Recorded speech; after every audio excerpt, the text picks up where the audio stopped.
Thank you for having me here. Thank you. I should thank Tolkien Society and reviewers for the abstracts. It's a great privilege and an honor, especially given the fact that this has become so international on a very interesting level.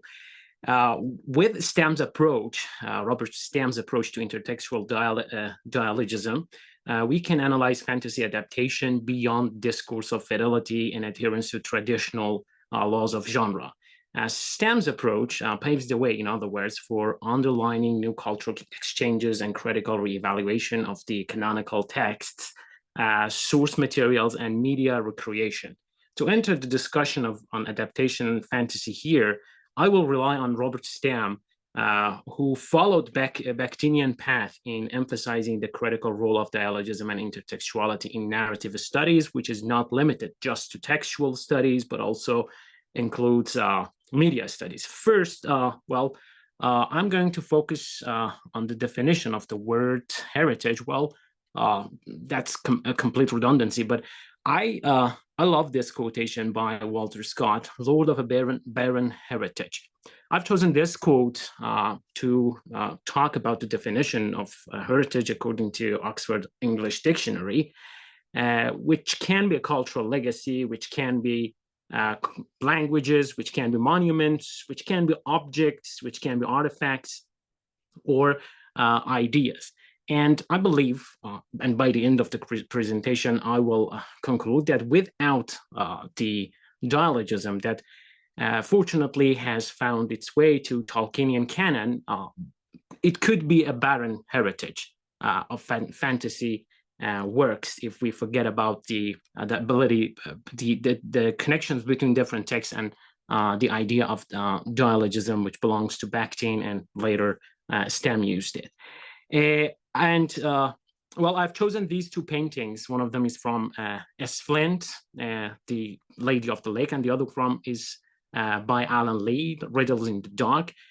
Both of these paintings, they did a great job in reimagining two key moments, in one of them in Matter of Britain, the other one in Tolkien's canon, in introducing innovation, in describing, in depicting Tolkien's idea of fantasy. And I will continue with a quote by Deleuze.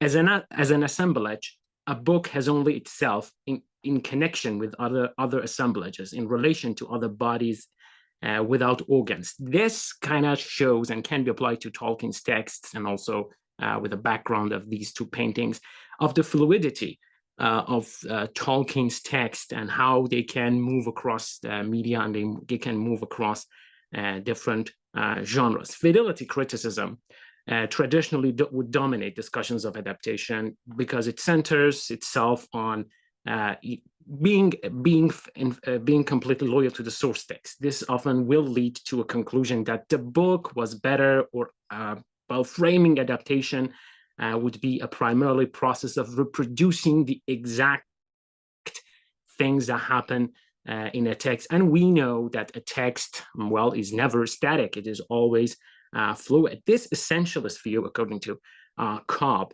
view of fidelity criticism limits the creative and innovative possibilities involved in the translation of literature into film, into other media, into screen adaptations. According to Stam, building on Bakhtinian path, the text feeds on, and it is fed into an infinitely permuting intertext, which is seen through ever-shifting grids of interpretation. It is impossible to kind of stop a text from pouring into other media and from being influenced by interpretations, by constant evaluations and reevaluations. By the end of the 20th century, fidelity criticism was rejected for most of the part and was replaced by intertextual studies, which kind of trades in the simplistic essentialism of fidelity studies for the richness and complexity of numberless and ever-changing internal and context-based creation. This approach, if considered, claims the adapted work and the literary text can influence each other in a network of significations, in a network of changes and exchanges, which is completely relying on interrelations and intra connections as well as external connections. Moving on to the next slide, I hope it's good and visible enough. In today's academic discourse, I've just explained the visuals here. The first one is the Galadriel by Ted Naismith. If I'm not mistaken, this painting was lost to damage and it was never published in print. But it shows the first conception of this brilliant artist of Galadriel, which I think it's very different from the other consequent and the other artists as well. You know, they are brilliant, the other artist conception of Galadriel, but this one is very different. It gives a very different vibe from what we see in other media. And the second one is by an Iranian artist, Sepi Dedan. I hope she's in the audience. Looking at her brilliant painting. She was also the founder of Tolkien Fan Society in Iran, which again, I think shows that dialogism, this painting of Gandalf shows the dialogism and the interconnectedness between different texts in Tolkien canons already exists, three different faces of Gandalf. And the painting is, I believe it is called The Many Faces of Gandalf. So in today's academic discourse, retelling the story through adaptation is no longer seen as a trivial, non-important matter. It's a creative matter. It's not a matter of reproducing or replicating a text in a different media. It is recognized as a culturally significant, inherently inventive process. Adaptation can be defined as the deliberate act of repeating and deviating from the main storylines. It thrives on the postmodern and metamodern culture of recycling, which is not inherently something bad if used properly. It covers and it includes a vast array of forms. It traverses media, genres, and it becomes a prolific and central focus of scholarly attention. The significance of adaptations in this way underscores the cultural importance in the postmodern and metamodern era. In this line of argument, Glenn Jelinek highlights the critical role of adaptation studies by asserting that the adaptation criticism represents the ultimate postmodern criticism, which I like to expand into metamodernism. This emphasizes the interconnectedness of adaptations and within the contemporary culture. When the term fantasy or fantasy novel or even epic fantasy is mentioned, Stam's dialogics and Bakhtin's dialogism of adaptations would help scholars to consider the intertextual dialogism, which goes beyond the simplistic emphasis put on fidelity and calls for paying attention to depths and complexities of the ever-changing interpretations and contextualities of the text. And moving on to the next slide, the challenge of conceptualizing the domain of adaptation has, been a great probably hindrance to the way of considering adaptations.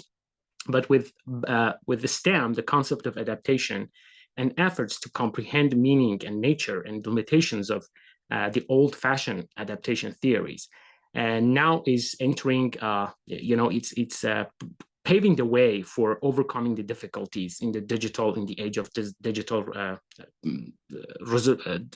revolution, and also would help us consider other possibilities when it comes to creating a literary text through a different media.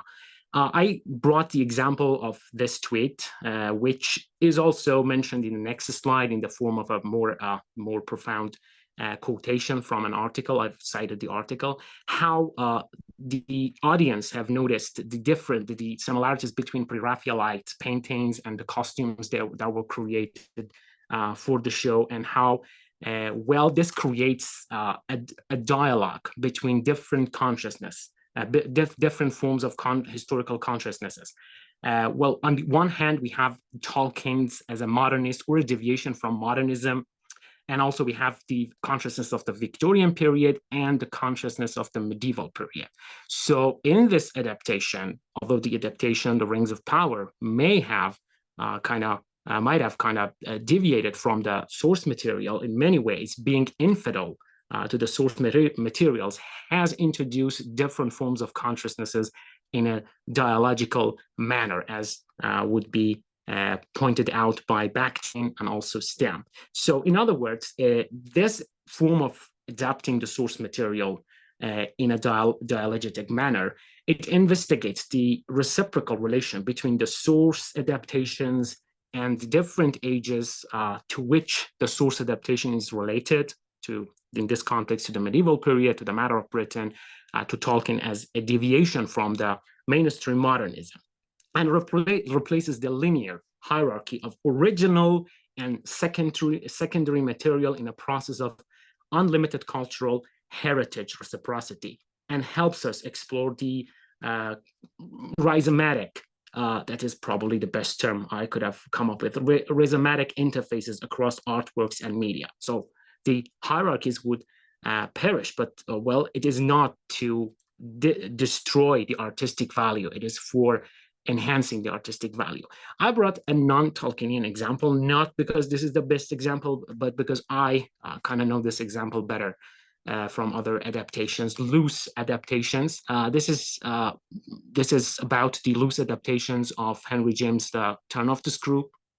I've written a paper on it, and in this show we see how horror, how ideas about gender and androgyny of artistic mind, Gothic body, female body, homosexuality, and sexual politics, they kind of meet the consciousness of the Victorian period, decadent, late 19th century period, with the 20th century, 1980s to be more precise. And also there is a strong influence of an early modern artist called Hieronymus Bosch in the visual adaptation of the story. So this amalgamation of objects, this is teasing our gaze and tempting us to create a new approach that highlights the limits and capabilities of the old-fashioned media, but at the same time revisits the concepts of medium specificity in digital era. And also it considers the media interrelations, it considers the adaptations question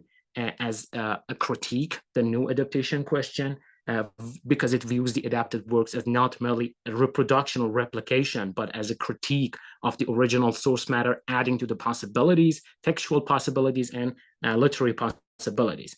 This is supported by Stam's assertion that post-structuralism enables us to destroy a form of hierarchy between literary criticism and literature, introducing creating a more profound idea of critical making, which brings different ideas into the text to recreation and create a pan-artistic medium.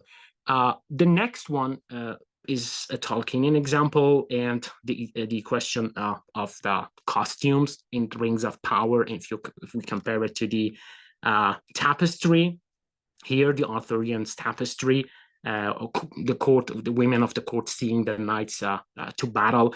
We see how the resemblances between Galadriel's costume and also the costume and the costume of the women on the tapestry, which kind of indicates, well, they have changed the role of Galadriel. And if I'm not mistaken, Tolkien himself conceived the character of Galadriel to be a warrior, but the show did it actually concretized the idea and shows the significance of this approach, the idea of culture and literary text being a process of remaking, which is fundamental to adaptation studies. And if we look at the adaptation studies from the point of view of Stam and Bakhtin, this is not, this will try to not to recognize the simplicity and employ the simplicity, but to employ and enable critics to engage with adaptations, enable the artists to engage with adaptations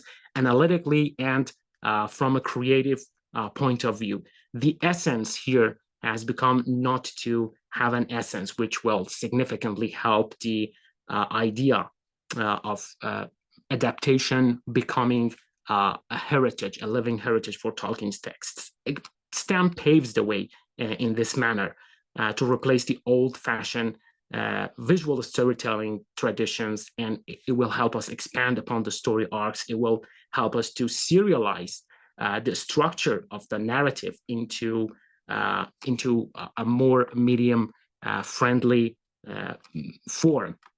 But we have also deviations from the source materials, the compression of the timeline. I'm going to be quick about these. We have invented characters and plot lines which did not exist and do not exist in the text. We have the revised lore. Some characters are kind of changed significantly. We have the focus on more kind of marginalized characters, which would probably have been forgotten by an old-fashioned criticism of adaptation. I mean, here the Harfoots would be an excellent example. So in the context of the dynamic interrelations between Tolkien's works and their adaptations, such as Rings of Power and probably the upcoming other adaptations, the notion of a pan-artistic approach is tangible. This is indispensable because, well, it helps us to connect the texts to our audience and to the needs, and also to the kind of interests of our age, pretty much like what Artemisia Gentileschi did in this painting of Judith and Harfonis, putting Judith in a position of position of power, unlike the other paintings of these this biblical event, this biblical story.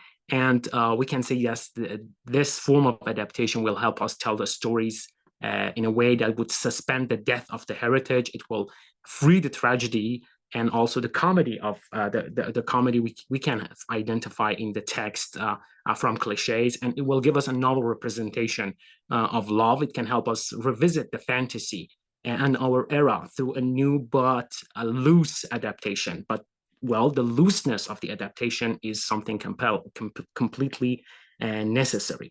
This has turned the screen adaptation in general, into an ongoing dialogue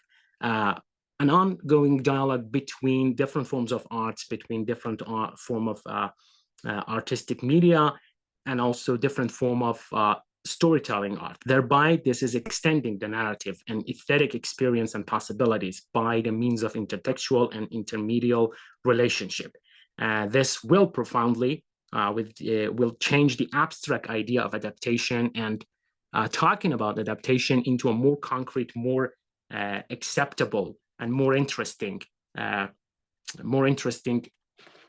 notion.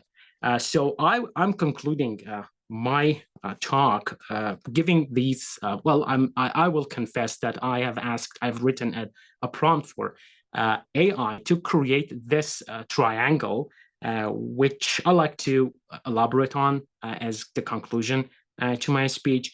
I would say adaptation has become a chronotope for fantasy and for fantasy novel. On the one hand, we have texts, and on the other hand, we have the space and time, which, well, in Bakhtinian theory, this would be called, this combination of text, time, context would be called chronotope. And Tolkien canon becomes a manifestation of heritage when we consider the dialogism and adaptation in the light of dialogism as the chronotope of fantasy adaptation. And this will, for example, this will probably pave the way to consider fantasy adaptation as something that would constantly fight racism and other form of prejudices, and will show how the true artistic mind and true artistic essence of fantasy novel is an androgynous one, which will, androgynous, not necessarily limited to the question of gender and sexuality, but all canceling and challenging on all other forms of prejudices. I believe Tolkien, the combination of Tolkien as the deviant modernist and also Bakhtinian chronotope being explained and being revisited by Stam's dialogism will help considering adaptation in a more profound, more creative, and more fluid manner. So thank you for bearing with me. I hope I have not exceeded the time limit, and these are the references. And thank you for your time, patience, and attention.